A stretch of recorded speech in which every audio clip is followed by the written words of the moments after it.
तर राज्यातल्या सत्तांतराचं काम हे परांड्यामधूनच झालं असा दावा तानाजी सावंत करतायत।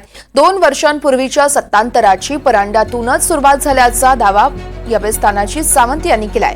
हिंदुत्वासाठी भाजपसोबत जाण्याचा निर्णय घेतला असं देखील सावंतांनी सांगितलंय।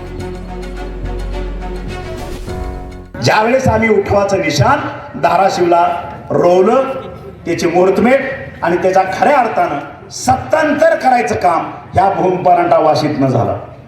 आणि 30 जून 2022ला आजचे महाराष्ट्राचे लाडके मुख्यमंत्री एकनाथजीभाई शिंदे आणि भाजपाचे उपमुख्यमंत्री देवेंद्रजीभाई फडणवीस यांचा शपथविधी झाला। आणि सांगायला आनंद वाटतो। हे का सांगतोय? सांगायला आनंद होतो, 2च मंत्री असताना पहिल्याच कॅबिनेटमध्ये ठाकूर साहेब जवळपास तुम्ही सांगितल्याप्रमाणे 11,500 कोटीचा निधी आपल्या पाण्यासाठी मंजूर झाला।